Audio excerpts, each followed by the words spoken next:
નમસ્કાર. એનબીએન ન્યૂઝના જાણતા અજાણતા એપિસોડમાં આપનું હાર્દિક સ્વાગત. આજનો વિષય છે નાગપંચમી કેમ ઉજવવામાં આવે છે.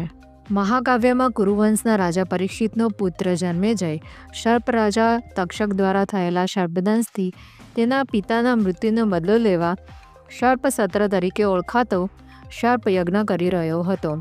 સર્પ સત્ર સાપનું બલિદાન, જ્યાં યુવાન બ્રાહ્મણ આસ્તિક યજ્ઞ બંધ કરે છે. એક યજ્ઞ માટે ખાસ સગડી બનાવવામાં આવી હતી અને વિશ્વના બધા સાપને મારવા માટે અગ્નિ યજ્ઞની શરૂઆત વિદ્વાન બ્રાહ્મણ ઋષિઓના એક સમૂહ દ્વારા કરવામાં આવી હતી.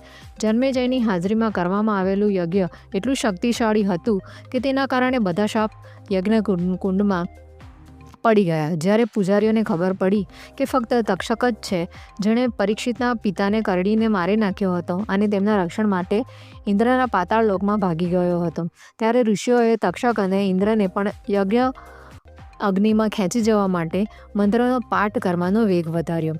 તક્ષકે ઇન્દ્રના ખાટલાની આસપાસ પોતાને વીંટાળ્યો હતો, પરંતુ યજ્ઞનું બળ એટલું શક્તિશાળી હતું કે ઇન્દ્ર પણ તક્ષક સાથે અગ્નિ તરફ ખેંચાઈ ગયા. આનાથી દેવતાઓ ડરી ગયા અને તેમણે સાપની રાણી દેવી મનસાને હસ્તક્ષેપ કરવા અને કટોકટીનો ઉકેલ લાવવા વિનંતી કરી. ત્યારબાદ તેણીએ તેના પુત્ર આસ્તિકને યજ્ઞ સ્થળ પર જવા અને સર્પસત્ર યજ્ઞ બંધ કરવા માટે જન્મેજયને વિનંતી કરી.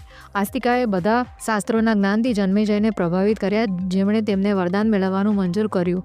તે પછી જ આસ્તિકે જન્મેજયને સર્પસત્ર બંધ કરવા વિનંતી કરી. રાજા ક્યારેય બ્રાહ્મણને આપવામાં આવેલા વરદાનનો ઇનકાર કરતા નહોતા, તેથી યજ્ઞ કરી રહેલા ઋષિઓના વિરોધ છતાં તેમણે નમ્રતા દાખવી. ત્યારબાદ યજ્ઞ બંધ કરવામાં આવ્યો અને આમ ઇન્દ્ર, તક્ષક અને તેમની અન્ય સર્પ જાતિના જીવ બચી ગયા.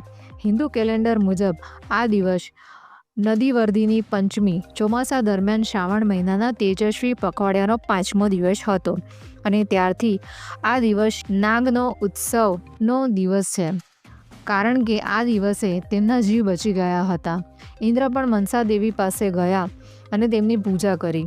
ગરુડ પુરાણ અનુસાર આ દિવસે સાપની પૂજા કરવી શુભ છે અને તે વ્યક્તિના જીવનમાં શુભ સમાચાર લાવશે. આ દિવસ ખરાબ પર સારાના વિજયનો સંદેશ પણ આપે છે, કારણ કે શેષ અને વાસુકીમાં જોવા મળે છે. નાગપંચમીના દિવસે નાગ અને સાપની પૂજા કરવામાં આવે છે. દૂધ, મીઠાઈ, ફૂલો, દીવા અને બલિદાનથી કરવામાં આવે છે. તો આવા જ નવા એપિસોડ સાથે આપણે મળતા રહીશું. ધન્યવાદ.